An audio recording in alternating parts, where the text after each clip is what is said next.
So, Chris, you were the marketing director and responsible for customer strategy for Disney operations and represented the Disney Institute in Europe. You're quite familiar then with the Disney methodology, as it's referred to, and the use of the methodology for creating customer value. Can we begin by just having a kind of a brief explanation of what the Disney methodology is and the history behind it? Yeah, I think that's what's interesting about Disney is that its intentionality. So a lot of organisations focus on the transaction of the customer and the transaction of the customer experience. What Disney does is it recognises that that transaction is about delivering value. So it focuses very much on understanding what the value is that the customer wants, and then it has a framework, a methodology for permeating that understanding across quite a complex organisation and getting everybody pulling in the same direction. And that's really, you know, it's about managing a business in an intentional way, is the way that Disney thinks about it. But it was actually designed in the very first instance by Walt himself, yeah. So it dates from the 1950s? Yeah, I mean, Walt was a typical founder, you know, in the mould of, you know, Mark Zuckerberg, Jeff Bezos, you know, Elon Musk, all of those guys, Steve Jobs, with a, you know, when he founded his film studio from 1923 to the 1950s, he had a, you know, a well-documented command and control approach to leadership. He had a laser-like vision on what it was that the customers wanted, and his strength of will pulled the organisation behind him, sometimes in you know, quite a tough way. But he got lucky. You know, he grew very quickly, but come 1955, when he decided to move into the theme park business, he realised that that command and control approach wouldn't work anymore, because you can't do that in a service business in the same way when compared to when you're producing a product.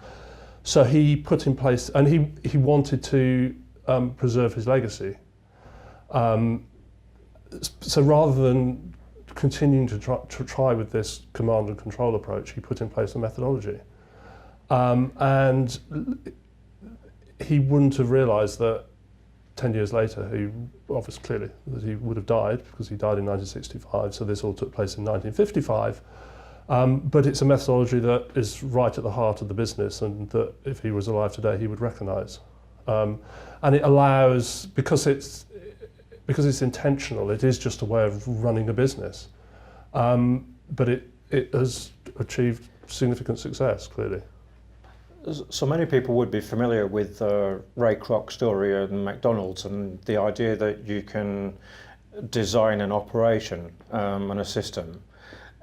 But it would seem quite strange to many people, the idea that you can actually, in a similar way, codify and design a methodology to create a certain type of culture.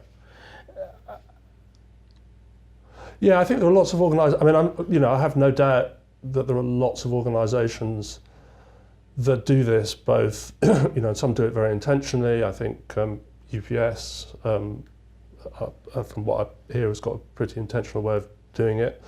You know, because it is just a way of running a business, but it happens to be the one that, you know, I've worked with for 17 years, and between us, my colleague and I worked with for 30 years. So I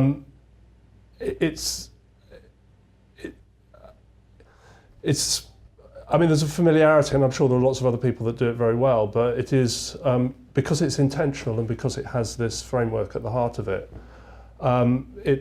it works very well to, I suppose, institutionalise the approach without overly bureaucratising it. And I think what you need in organisations is to tread what's a fine line between mass improvisation and what do you call it, micromanagement. So there are a lot of organisations that do what they do very well and have got very good cultures, but they're doing it unintentionally, and there's a bit of mass improvisation going around. The other side of the is there are a lot of organisations that try and micromanage their employees. They don't trust their employees to do the right thing for the customer, and both of those extremes are inefficient and unproductive, particularly in a world that's become, in a post-industrial economy that's become much more complex. And I think the trick is, and where I think Disney, the Disney methodology succeeds, is treading that fine line between mass improvisation and micromanagement. Can you just explain a bit more about what you mean by mass improvisation?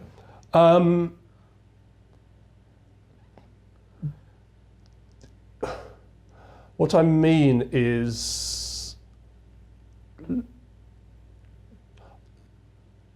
trusting employees, but trusting them in a way that is not directed.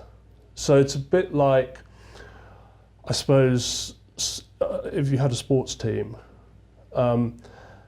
With a sports team, the sports, the Sports Federation or the governing body has a set of codified expectations of how, so you take a rugby team, there's a set of expectations as to how those teams will play the game, and then the manager has a game plan and a way that they want that team to play, and sort of mass improvisation would be if all of those things were taken away and you just let the players, you let good players, sportsmen, just get on with it.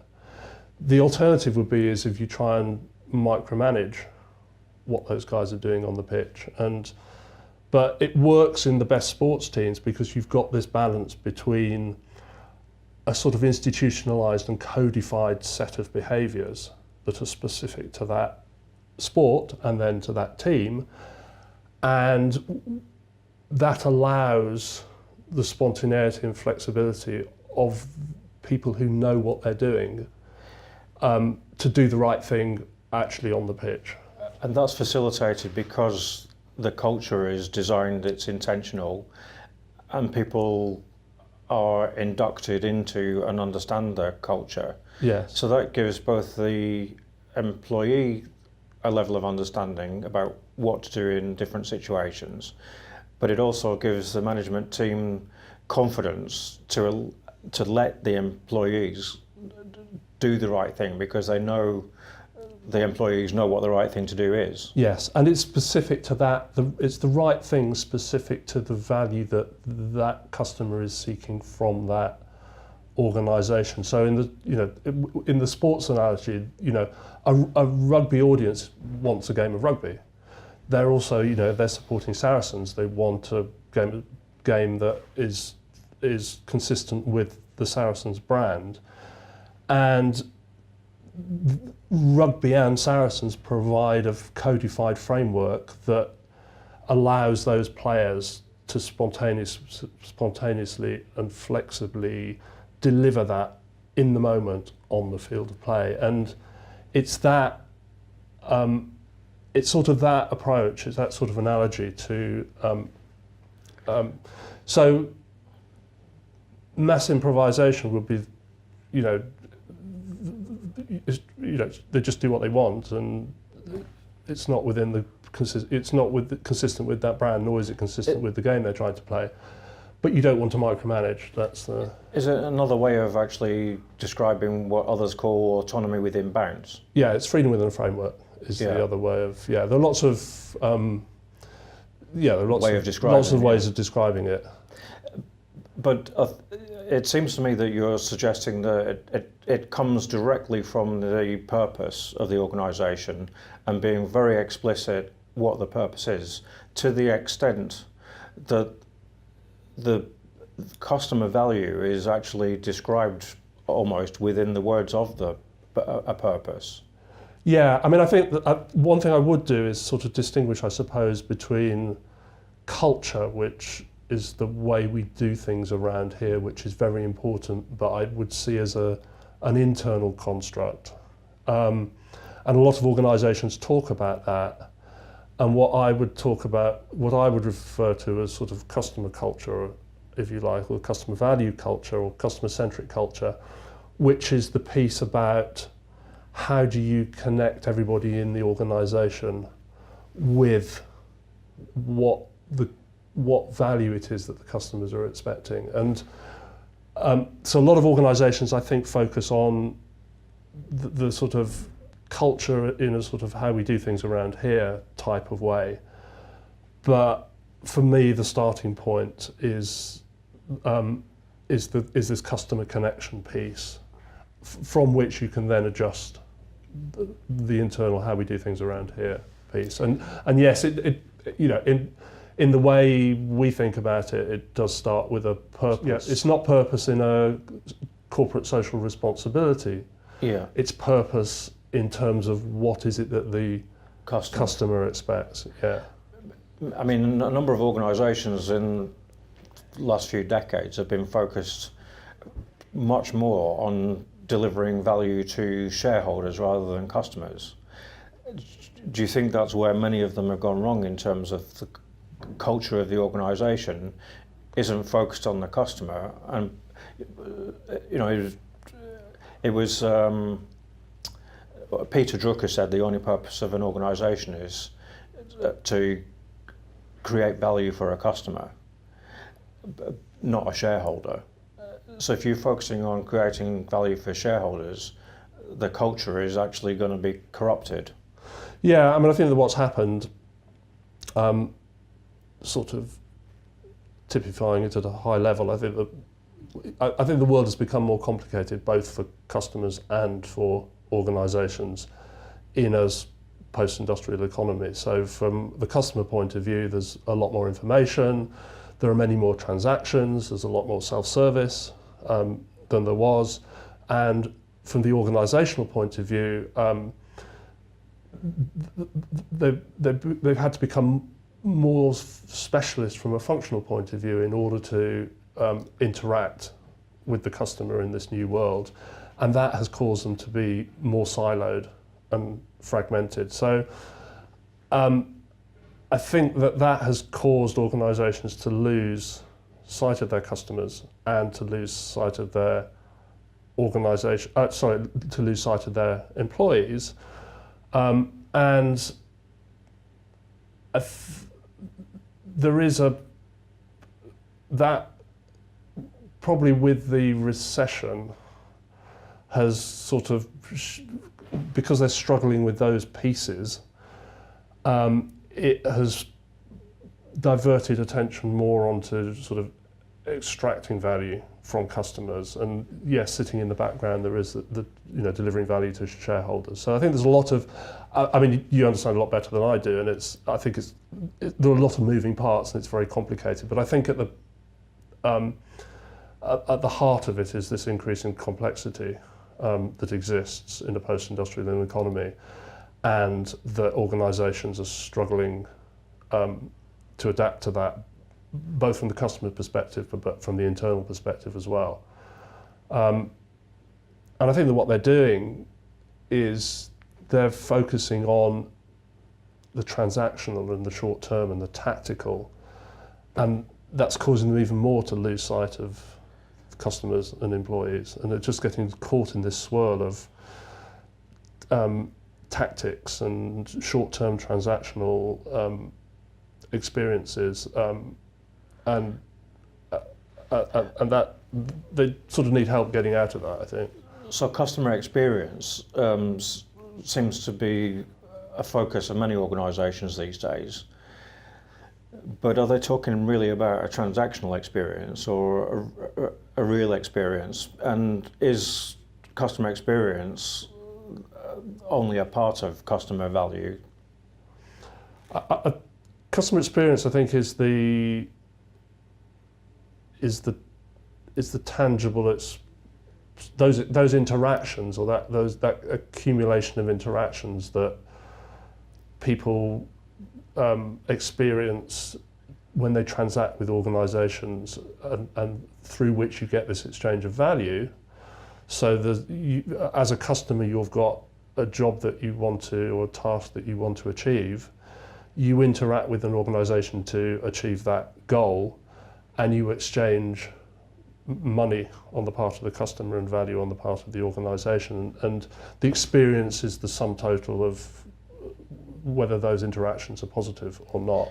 I think that what's happened is that because of this complexity, organisations have realised that the customer journeys and the individual interactions have become more complicated, they've become disjointed. So what they've done is they've focused on those interactions. So there's a lot of consultants out there who are looking at the individual touch points, and they're looking at the customer journeys, and they're trying to make those things better, but they're missing the whilst those things are important, they're missing the extremes. So they're missing that this is all about delivering value to customers. So what is it? Well, I was going to say, are they doing that to create more value for the customer, or to try and extract more value for themselves? Some of them undoubtedly are doing it to extract more value from customers, but some of them are doing it because they genuinely want to add value to the customers. But I think the fundamental issue for me is that whatever the cause, the symptom is that they're focusing on the transactional piece.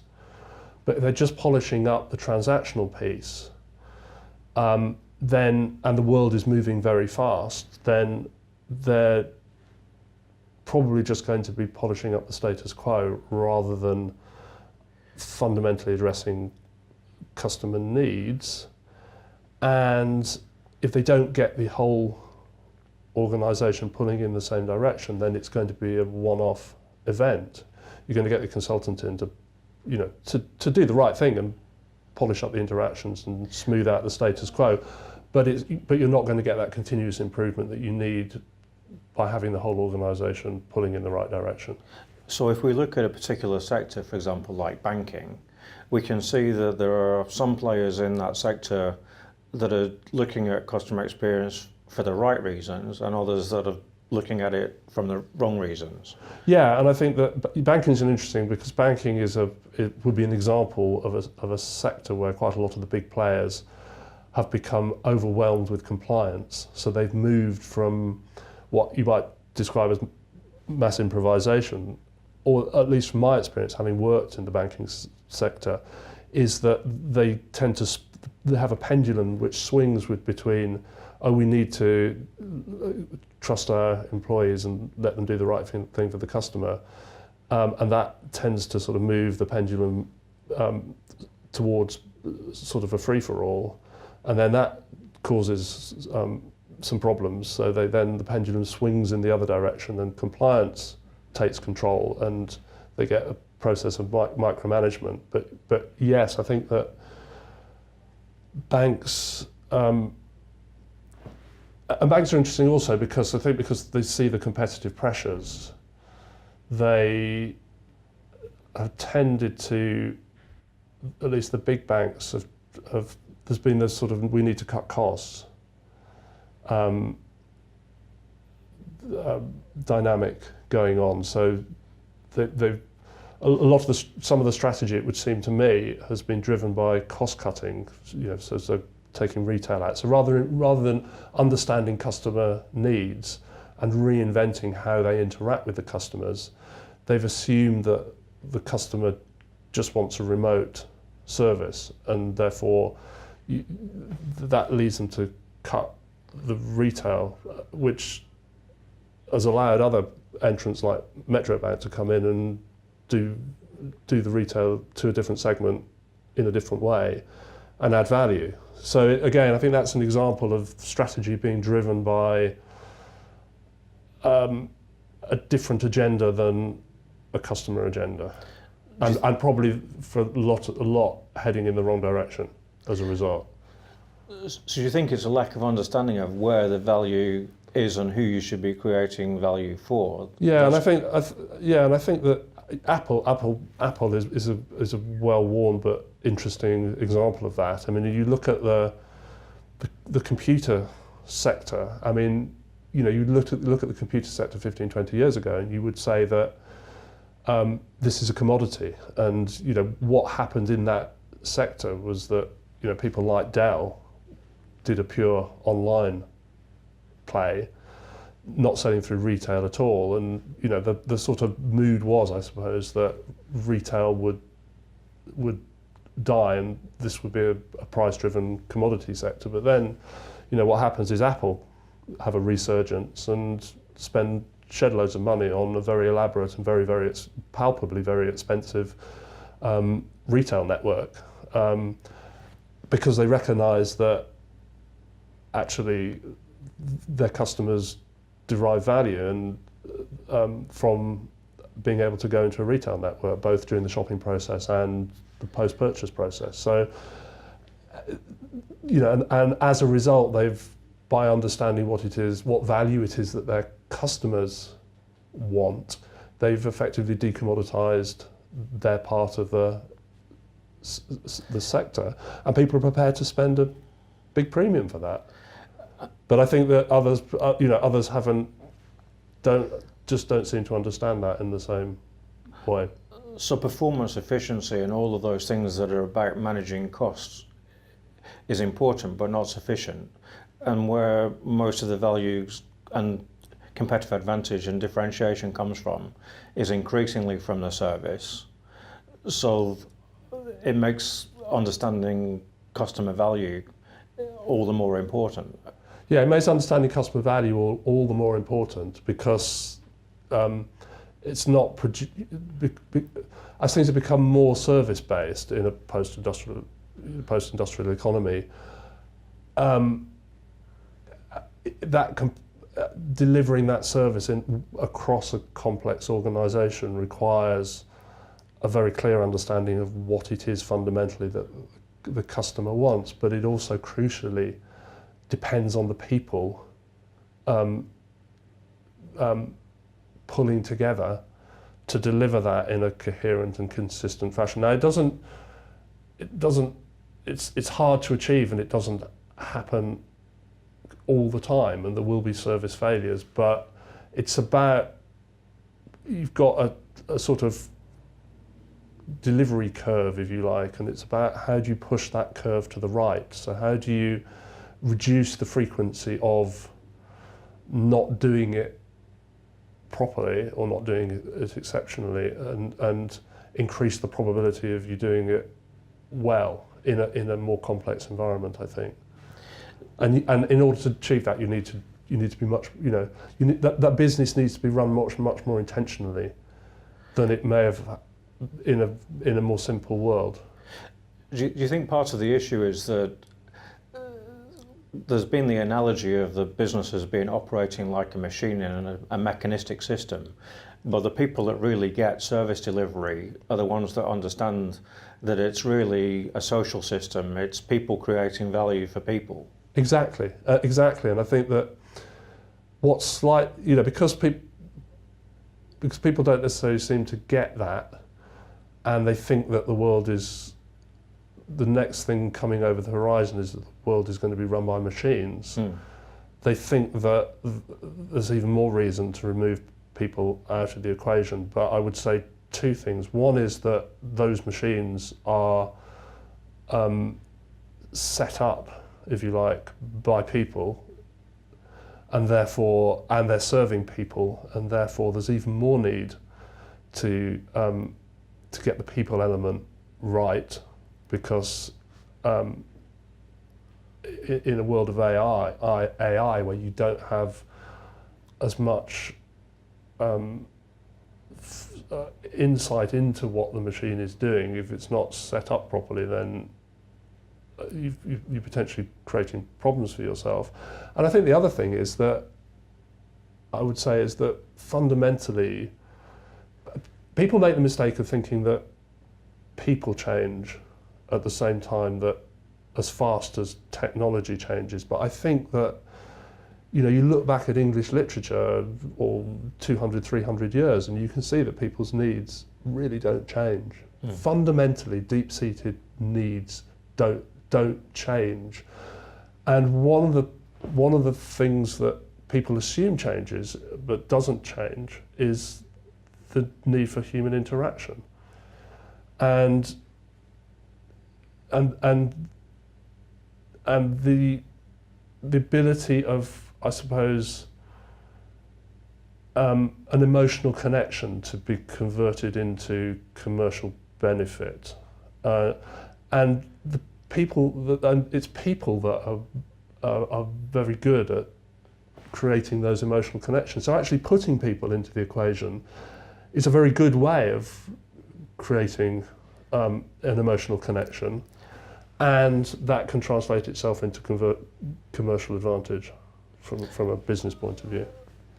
So being able to deliver a good customer experience and customer value has got to start by making sure the people in the organisation are,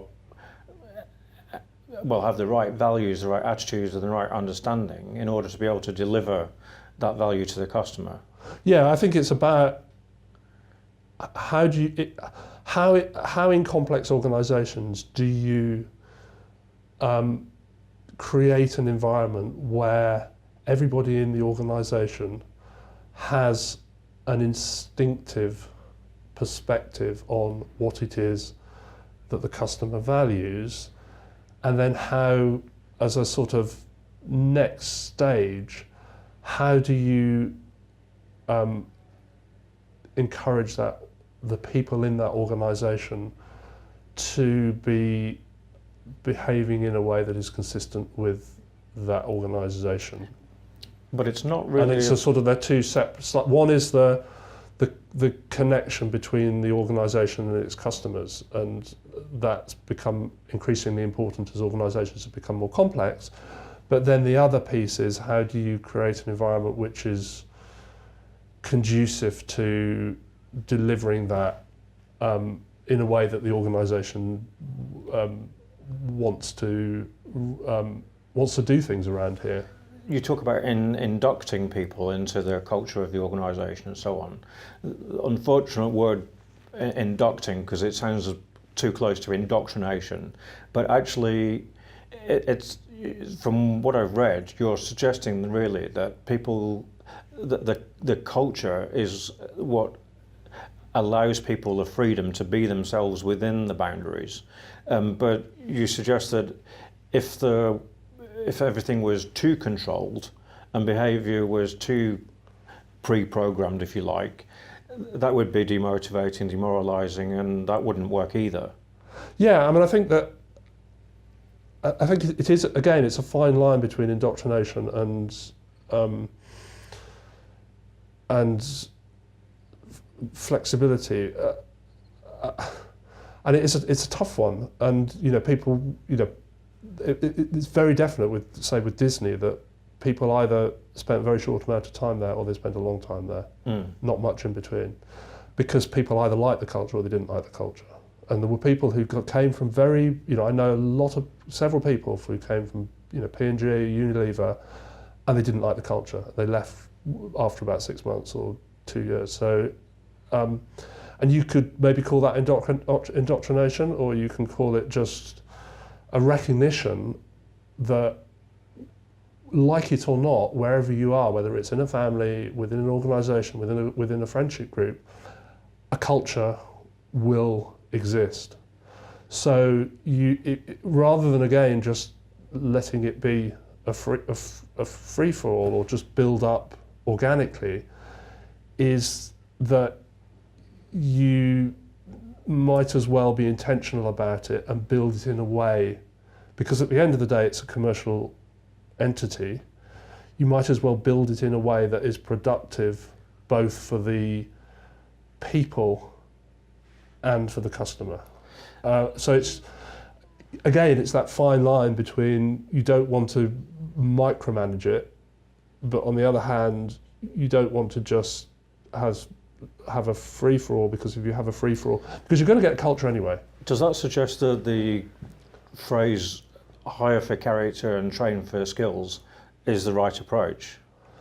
I think that, so I think in terms of permeating the culture, if you like, across the whole organisation, I think another one of the challenges that a lot of organisations, particularly vis-à-vis customer experience, think is that it's all about the front line and it's all about training. So you can train the front line to deliver a great customer experience, but I think that part of being intentional is permeating that across the entire organisation in a consistent way, using all of the HR levers. So that would include training, it would include internal communications, it would include recruitment, it would include the induction process. It's just about across, when you're framing it up, is you're using all the processes and levers at your control in order to be able to,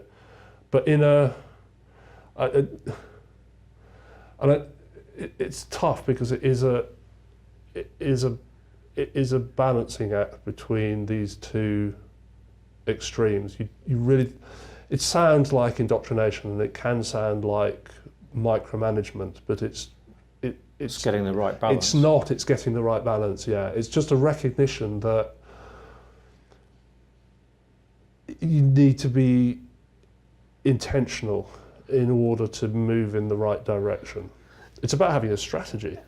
Everything you're suggesting suggests that there's a much more strategic role for HR than HR is usually credited with. Yes. Yes, or indeed that HR thinks that it's capable of delivering. I mean, and it's not... Do we need to relook at the role of HR? Yes, I think we do. I think that HR has a huge opportunity to be the glue and the catalyst. I mean, I think that what's happened is that there's become an increasing amount of interest in employee engagement, because what's the number about? I think 11%, only 11% are happy with the work they do or feel engaged in the UK or something like that. So there's a big focus on employee engagement, and that quite often is an HR project. But it's not just about sort of beanbags and good food in the restaurant or free food. Yeah, it's about how do you because, and all of those are good things. Don't get me wrong. Just in the same way that improving the customer journey and all that stuff is really, really important.